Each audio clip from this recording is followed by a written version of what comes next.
Hi, hello, my name is Melissa Martinez Moros and I'm going to explain the task 2 of this course, Colombian Education.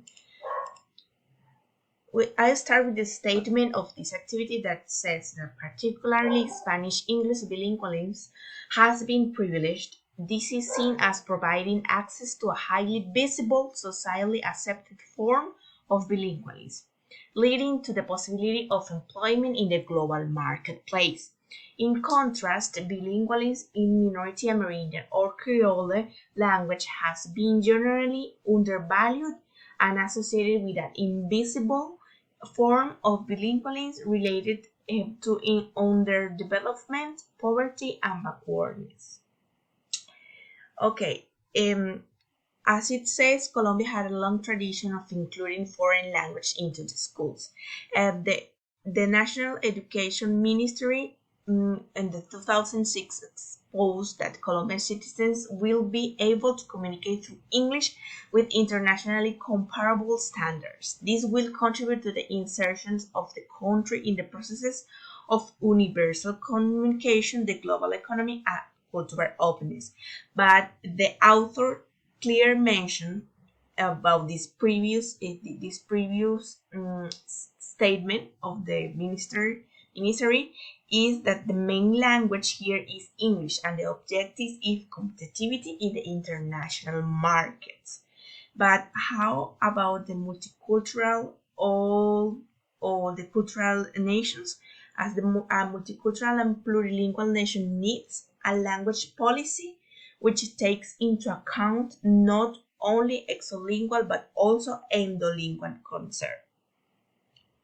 What is this? The author refers the need to look both outward and towards a globalized world as well as inwards to focus on local complexity. Then the local needs about that community not only to expand to see a expansive market but also the needs of the local community.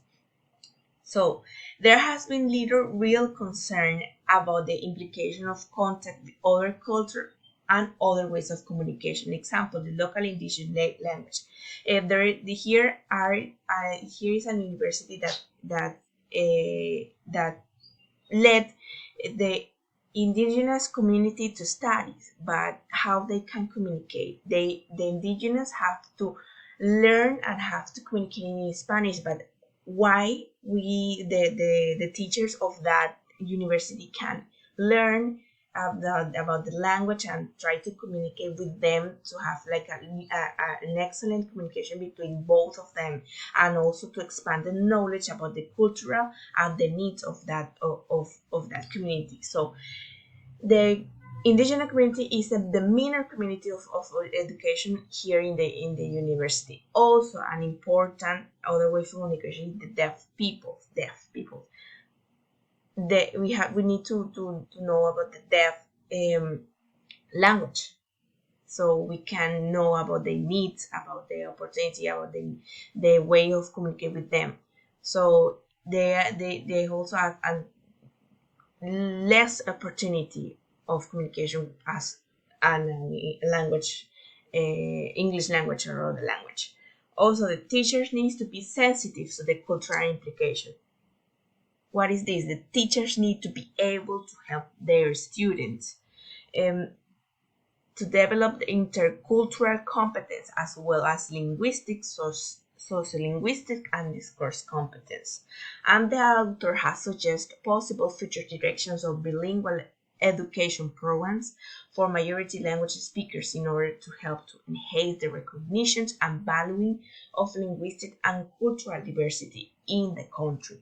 As educators, we must motivate students to study other language and other ways of communication towards the creation of a more understanding and more tolerant society, and also to expand their cultural networks and knowledge, and not only to provide a better way of